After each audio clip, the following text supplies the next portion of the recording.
M0FXB, welcome back to the channel. Is DMR too complicated? I get so many people complain about DMR, and many of the questions I get are to configure a DMR radio. And I get it.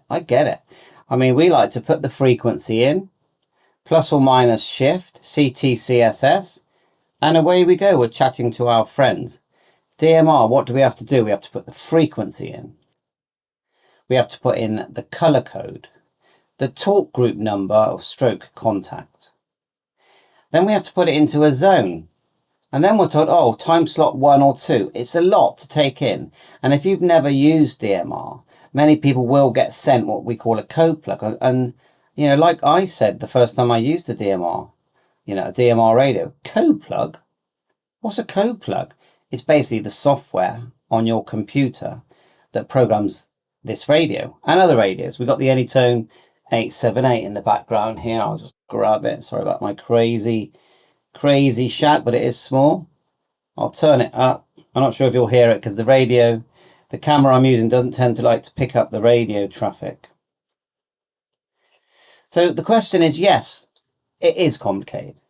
There is a lot to learn. If you're lucky, someone will send you a copy of the code plug because you save a file.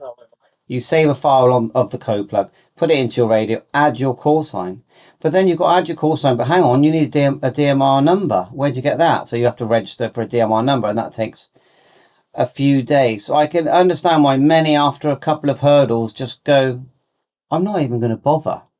And they just never ever do, ever. They'll even buy a radio like the MD380, and it's been in the cupboard now for 10 years. It's literally like that, because they were sold at a very low price. Actually, you can still get them quite low. The one I recommend is the Bofunk DM1701 because it's £45 and it comes with the Open GD77 software.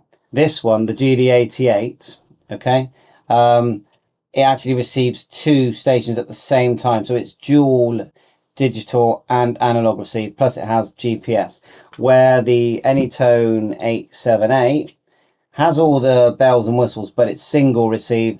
But it does have everything on it. It's a nice color screen. It's solid with a big juicy battery. And now you can buy a battery with a USB-C built into it. And you can buy them separately for like £35. Hotspots, I mean, there's all kinds of hotspots. This is one that I got on AliExpress for £45. And this battery holder, which is now currently powering this, 5 volts, it's £3.99 on Amazon. But the battery is about £6, so £11, and you've got full battery, and you can buy them for another £5. You can buy one that holds 2 batteries, and the battery is the 18650. So, my advice to people that are stuck on DMR is just take it one step at a time, because even if you learn it today, you're going to forget it tomorrow. DMR is like that. You have to just sort of keep using it, keep trying. Why have DMR? Because it's really busy.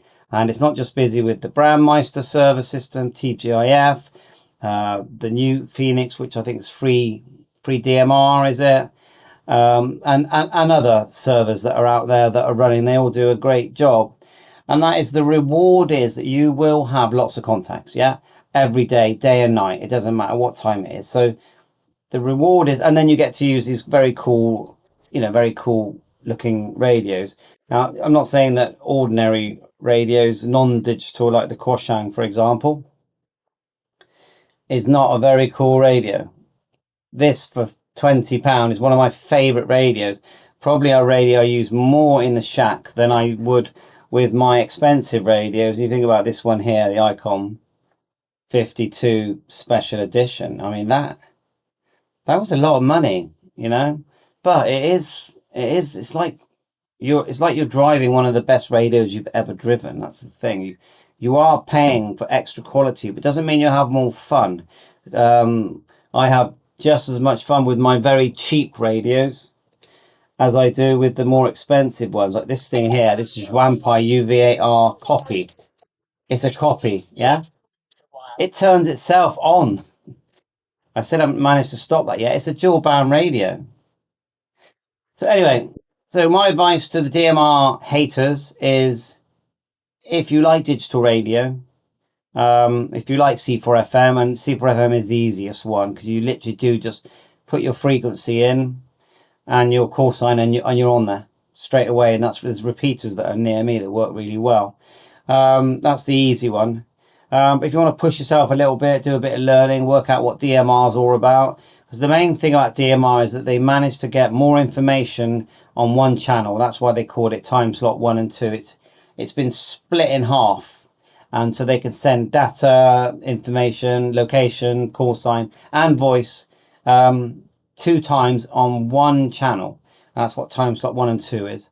So anyway, you know, I'm just chatting out loud. You let me know what you think. It's a hobby. Remember that. Always remember, it is just a hobby for fun. That's the #1 thing. Don't take it too seriously. You know, it's a hobby. Bye for now. 7-3. Thanks for watching. 7-3.